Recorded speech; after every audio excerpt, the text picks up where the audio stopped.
bagaimana untuk pertumbuhan fitrah iman itu normalnya usia berapa?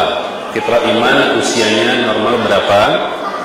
Anak saya kelas 3 untuk sholat masih sering untuk diingatkan dan seterusnya. Baik, tapi bisa rahmati Allah untuk anak.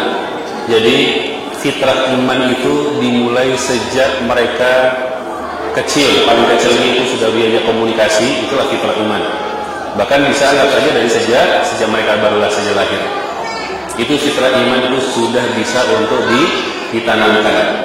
Tentu dengan sesuai dengan fase pertumbuhan anak. Tapi kalau yang sudah mulai ya berarti sudah mulai diajak komunikasi umur 2 atau 3 tahun itu sudah bisa dibimbing secara dialog. Ya, contohnya saya pernah lihat ada beberapa video itu anak kecil ditanya, nah Allah di mana? Atas, kan? Seperti itu sudah ada dialog keimanan seperti itu. Baik, fitrah iman ini, ya, ini memang menjadi PR yang paling besar dan paling mendasar.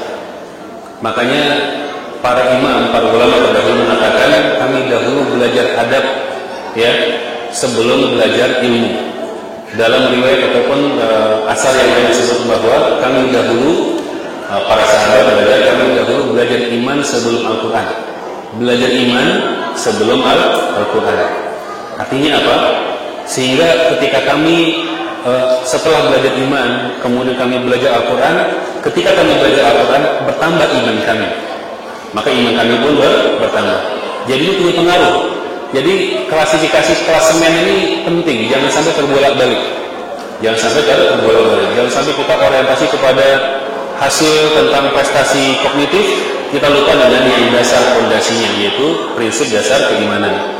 Nah, Bapak Ibu Saudara Allah, jadi untuk karakter iman ini sejak kecil sampai seterusnya, sampai dia kita lihat bahwa dia sudah mulai ada rasa takut kepada Allah, cinta kepada Allah, ya, kemudian takut kepada iman, kepada hari akhir dan sebagainya. Hal-hal yang seperti ini sudah tertanam dalam hatinya, walaupun mungkin tidak dalam bentuk hal-hal yang nampak, ya, tetapi ada muncul dalam sayangnya sudah mulai tumbuh, ya, kemudian keinginan dia untuk ibadah sudah ada, seperti itu. Maka ini bisa dengan ciri-ciri seperti itu. Nah, cuman anak saya di kelas 3 SD untuk sholat saja masih sering untuk diingatkan. Jadi memang tidak semua anak itu sama. Tidak semua anak itu sama. Ada yang kelas 1 SD sudah tertanam fitrah imannya. Ada yang kelas 3 SD. Ada yang mungkin kelas 5 SD. Atau mungkin ada yang kuliah baru dia tertanam fitrah imannya. Kenapa seperti itu? Karena fitrah iman ini kategorinya dasar dalam bagian daripada taufik, ya. Ini bagian daripada taufik. Ini memang tidak ranahnya kita, memang bukan ranahnya orang tua, bukan ranahnya guru, bahkan psikolog sekalipun. Enggak, ini ranahnya iman, ini ranahnya taufik dari Allah Subhanahu wa taala. Kita hanya bagian yang berusaha membuka pintunya saja.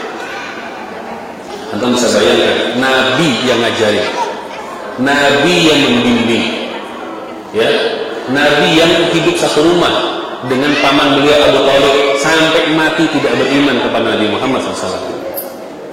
Ya,